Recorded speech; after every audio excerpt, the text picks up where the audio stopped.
اس وقت پوری دنیا میں اس لیے پٹ رہے ہو کہ تم مسلمان ہو، اور قبر میں اس لیے پٹو گے کہ تم سچے مسلمان نہیں تھے۔ اب خود فیصلہ کرو، ادھر سے بھی اور ادھر سے بھی نقصان میں۔ اسی کو قرآن کہتا ہے والعصر ان الانسان لفی خسر، تمام انسان گھاٹے میں ہے۔ زمانہ محبوب کی قسم سب گھاٹے میں ہیں۔ گھاٹے سے محفوظ صرف 4 لوگ ہیں، الا الذین آمنوا وعملوا الصالحات وتواصوا بالحق وتواصوا بالصبر۔ جو ایمان لائے ایسے جیسے ایمان لانے کا حق تھا، نیک عمل کیے، ایک دوسرے کو حق کی تلقین کی اور صبر کی وصیت کی۔ ان 4 چیزوں کو جنہوں نے اپنایا انہی کا ٹھکانہ جنت۔ وہ اویس جس سے رسول اللہ دعا کروائے، جانے دعا کر، ہے نا، ان لوگوں کا کیا خیال تھا بتائیں؟ ایک دن اپنی لنگی کو، تہبند کو پیون لگانے کے لیے حضرت اویس کرنی کا حال یہ تھا کہ جتنا کماتے تھے سب ماں پہ خرچ کرتے تھے، خود پہ کچھ نہیں کرتے تھے، حتیٰ کہ خود کے لیے کپڑے بھی نہیں خریدا۔ ہاں، جبہ بھیجنے کی بہت ساری حکمتوں میں سے ایک حکمت یہ بھی ہے کہ جس نے ماں کی محبت میں کبھی کرتا نہیں پہنا، نبی نے اس کو جبہ پہنایا، اپنا پہنا۔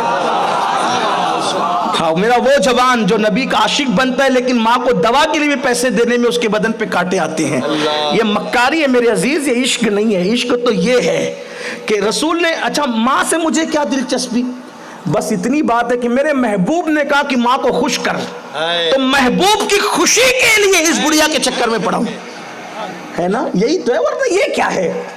اور لوگ چھوڑ کے چلے گئے، وہ بھی چلے جاتے ہیں، یہی ہے نا۔ وہ نابینا بڑھیا کا خیال کیوں ہے؟ یہ بات ہو سکتی ہے ایک طرف ماں ایک طرف نبی، کس کو ترجیح دی؟ میں نے کہا ایک طرف کی بات ہی نہیں تھی، وہ نبی ہی تھے جس کا خیال تھا کہ ماں کو خوش کر میں خوش رہوں گا، یہ بات تھی، یہ بات تھی۔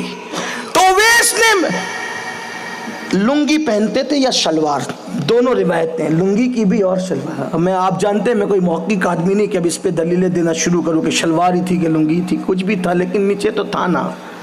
میں ایک فقیر آدمی ہوں، جو بات اصلاح کی سمجھ میں آتی ہے آپ کے سامنے پیش کرتا ہوں، پھر آپ محققین کے پاس جا کے چیک کرا لیا کریں کہ شلوار تھی کہ تھی، لیکن تھا تو نیچے کچھ نہ کچھ۔ اسی کو پیون لگانا تھا، پھٹ گیا تھا، تو اویس کرنی اب خرید تو سکتے نہیں تھے کپڑا، کیونکہ ماں پہ سب خرچہ ہوتا تھا۔ وہ کچرے کی کنڈی پہ گئے، اور کچرے کی کنڈی پہ جا کے اویس کرنی نے وہ کپڑا اٹھانا چاہا جو کچرے کی کنڈی پہ پڑا ہوا تھا۔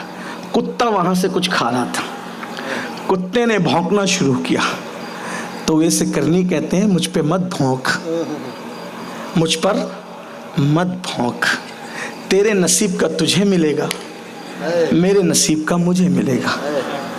رہی بات یہ کہ افضل تو ہے یا میں، یہ اللہ والے لوگ،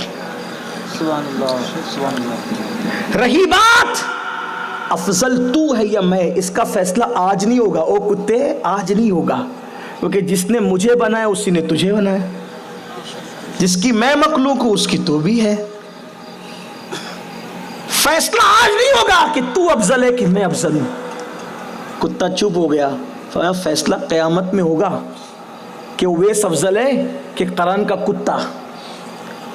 یہاں آ کر کے کیا ہمارے دل نہیں اڑنے لگتے، دل نہیں لرزتے؟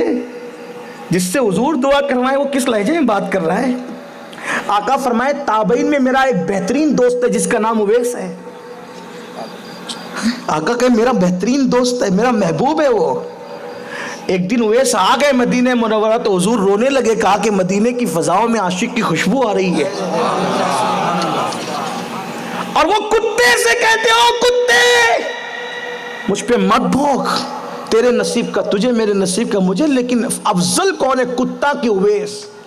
یہ فیصلہ آج نہیں ہوگا، یہ فیصلہ تو قیامت میں ہوگا۔ اگر اللہ نے اویس کو بخش دیا اور اویس پل صراط سے گزر کر جنت میں پہنچ گیا تو تجھ سے بہتر اویس ہوگا، اور اگر اویس کو بخشا نہیں گیا اور اویس پل صراط سے کٹ کے گر گیا تو پھر افضل اویس نہیں ہوگا، افضل تو قرن کا کتا ہوگا۔ یہ ان لوگوں کی فکر تھی۔ اب ہم بھی فیصلہ کریں، ہم نے اپنی آخرت کی کیا تیاری کی۔ اللہ کی پکڑ سے بچنے کے لیے کیا انتظام کیا؟ صرف کہانی قصے اور رسومات ہی میں گھومتے رہے یا پھر اپنی آخرت کا کوئی سامان بھی کیا؟ ماں عائشہ اتنا روئے کہ دوپٹہ بھیگ جائے، حضرت امام علی مقام اتنا روئے کہ غلاف کعبہ بھیگ جائے، غوث پاک اتنا روئے کہ لوگ کہیں کہ عابد کے دن بھی روتے ہیں، اور سب کی بات تو اپنی جگہ، جس کے سر پہ شافع یوم النشور کا تاج سجایا گیا، جس کو محبوبیت کا مقام عطا کیا گیا، جس کو مقام محمود عطا کیا گیا، ام المومنین سیدہ عائشہ صدیقہ فرماتی ہے جب حضور اللہ کے خوف سے رونے لگتے تو دل سے دھک دھک کی آواز خوف خدا کی بنیاد پہ آتی، روتے روتے داڑھی تر ہو جاتی، داڑھی سے ٹپک کر کرتا تر ہو جاتا، کرتے سے ٹپک کے زمین پہ کیچڑ ہو جاتا، میں کہتی آقا بس بھی کریں، اللہ نے آپ کے ساتھ خیر کا وعدہ کیا۔ فرماتے عائشہ کیا میں اپنے اللہ کا شکر گزار بندہ نہ بنوں؟